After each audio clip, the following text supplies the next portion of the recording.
Welcome to the first post of PeePaw Banjo. I'm on a journey to learn old-time banjo. I've never played banjo in my life. You're going to get to hear it for the first time today. I've played guitar for, about the last 40 years. My old Martin D18 is on the wall behind me, and I may break it out and play it a few times. Bluegrass is kind of what I love, but I came across old-time minstrel banjo several months ago, and it captivated me, and I thought I'd like to learn that. And since I'm going to be a brand new grandpa, I thought, why not a new journey learning banjo? So I'm asking you to come along for the ride. I'll teach you what I know and what I learn along the way. So let's just jump in and let me show you what I got yesterday. I'm rather proud of it. Whew. This here is my brand new Chuck Lee Rose Hill Banjo. Show you little pictures of it here. Thanks to Chuck Lee for making an incredible banjo. It has violin peg tuners. They're geared, by the way, so not just push in tension-wise, but they're geared, meaning they stay in tune pretty well. On this banjo, it is cherry. It's got a little deeper pot here than normal, and it's cherry wood. I've done a few little things to it already. I've added nylon strings, so I'm not going to be playing steel string banjo. I'm going to go nylon. It gives me a little better old-timey sound. I have also added here, which I would recommend on almost any banjo perhaps, a little bit of foam. It keeps the strings from ringing. You can hear how dead they are. So keeps them dead rather than ringing. And then on the inside, this is just my personal preference, right under there, under the tension bar. I guess that's what it's called. I'm not sure. I'll figure that out. But I've added a little piece of foam felt to kind of deaden the head. I like the head being a lot more mellow and less ring. So the banjo, when I play it, is going to sound fairly muted, with not a lot of ring in the head. I believe this is a Renaissance head. And then the armrest. Man, I love that. I didn't think I would love it, but I do love it. So I'm going to take you along on a journey with my new Chuck Lee Banjo, and you can see the scoop in the neck there for clawhammer banjo, for those that love clawhammer. So here's what I've learned. About 2 months ago, I came across a minstrel banjo with Rihanna Giddens. I posted that link to her music. I was wanting to play bluegrass Wayfaring Stranger, so I came across a new video. I clicked on it. Shouldn't have done that. And I fell in love with old-time minstrel banjo. I bought one of those minstrel banjos, but it doesn't come in until Christmas. So it is a fretless minstrel banjo made of a replica of the 1880s. I believe, I don't even remember the name of it, but I'll figure it out. Reed Martin, I think, is the name of it. But it came from Jim Hartle, I'll figure that out too. It came from him, and so I'll tag him. I don't think he has an Instagram, but I'll put a hashtag for his banjos, probably the premier minstrel banjo maker. And so I just ordered one from him. Should be here by Christmas. But until then, thanks to the folks at Denver Folklore Center in Denver, and I'll put a link down there for them. They gave me an incredible deal, treated me so well. Shout out to Jeff and Mark. Not me, but the people that helped me. They set it up brilliantly. So I'll say, man, hook these guys up and let them help you. So I'll tell you a little bit about my journey and why I landed on this banjo, and then I'll try to play a little ditty for you, and then you just come on my journey, and I'm going to teach you what I know, and hopefully we'll have fun together. So there's all kind of banjo playing. You've got the traditional banjo, which is the 3-finger, which I don't really like, but it's the picks on the 3 fingers, and then you spend your entire adult life learning all the different style rolls and pick rolls, and doesn't really, although it's incredible, I just don't really like that kind of bluegrass banjo. It sort of, after a while, feels like I'm in the middle of a video game and I'm stuck on level 3 because it just seems to repeat over and over and over with different finger rolls. So I just began to dig down the deep wells of YouTube to find what I did like, and I came across claw hammer, which is the typical bum ditty.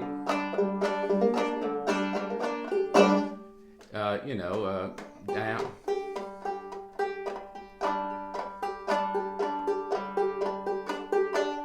And I'm, not very good at that because this is the first time I've ever really picked the banjo up. But I watched a lot of videos and I slept at a Holiday Inn.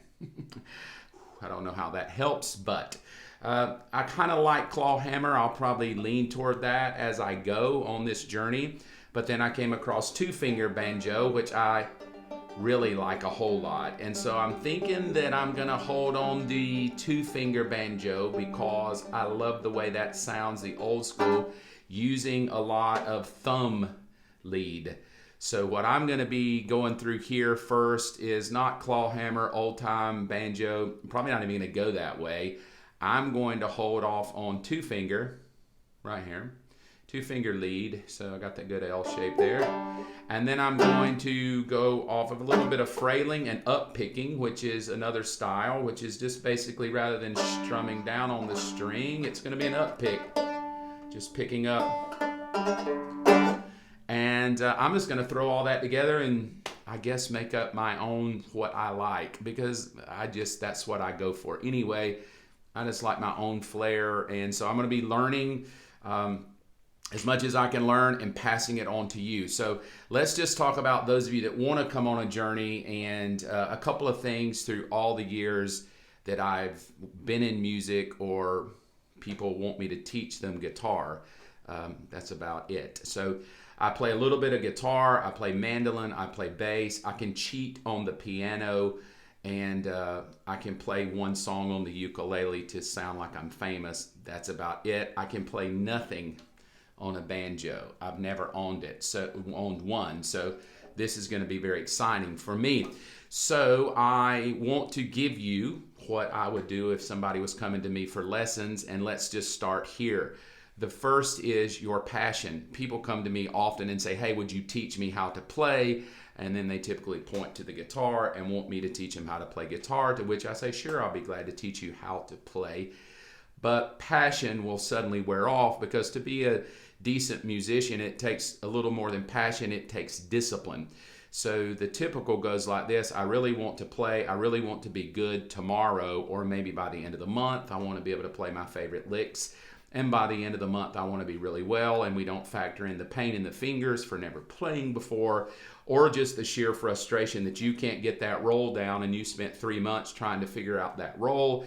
And so it becomes very frustrated, and passion goes out the door, and the banjo or guitar goes in the upper room in the box and gathers dust and wish it coulda, shoulda, woulda.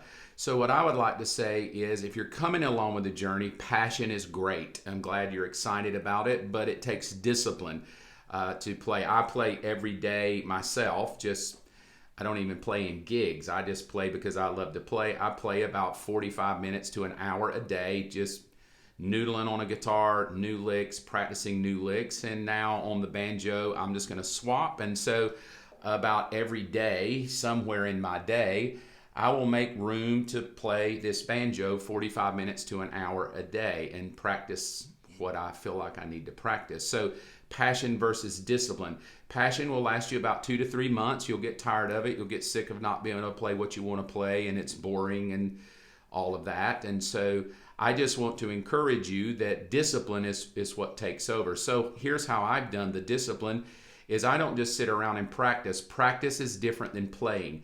Practice is all the things you don't want to do to make your playing better. But if all you do is practice, it's never fun. That's what I was doing. I don't know if I'm even doing it all right with the techniques, but I'm playing, and I like playing, and I enjoy playing, sitting on a back porch playing. It may not be perfect, and it may not have all the technique yet. So I like to delineate between time that I practice and then time that I just play. And so in the 45 minutes to an hour a day, I will practice about 20 minutes, things that I cannot do, things that are frustrating, things that it's a new finger movement, a new thumb movement, a new chording that I have to figure out how to play this crazy chord that I'm doing.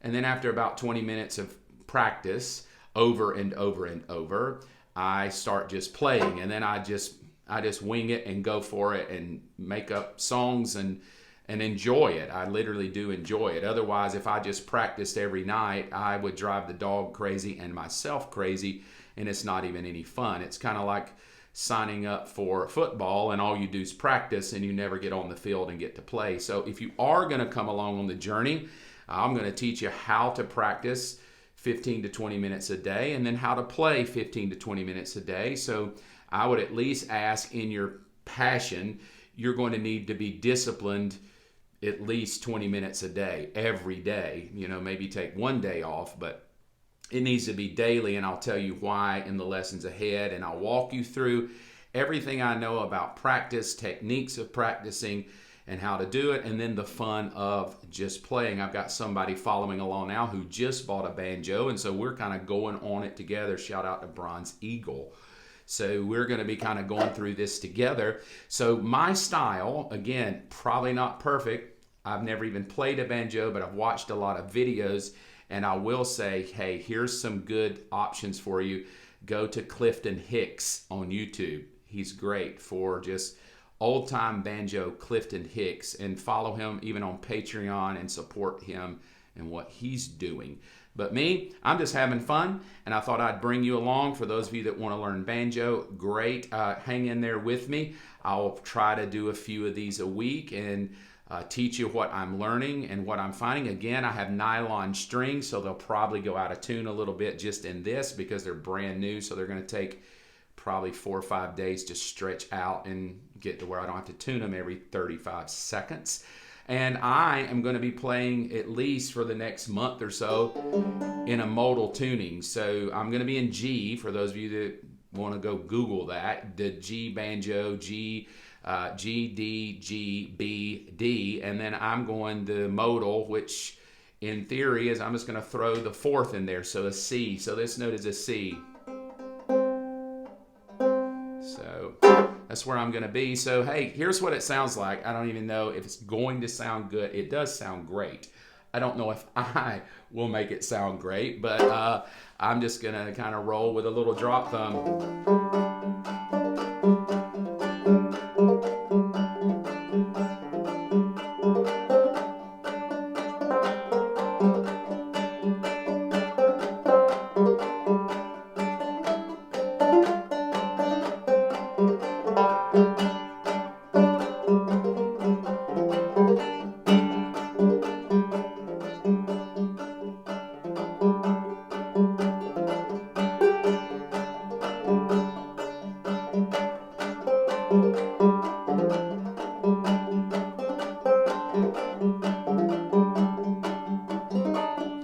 Now, if I play up here on the neck, it gives me a little different sound than here, so I'll try it there.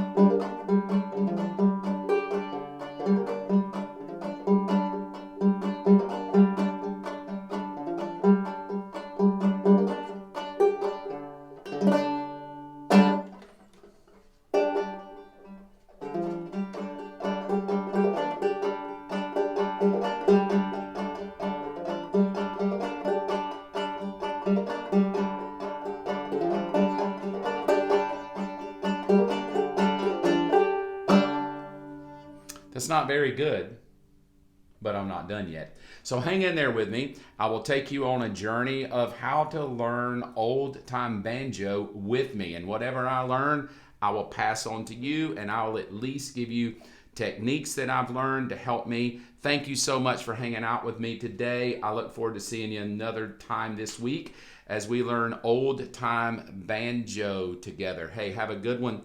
See you soon.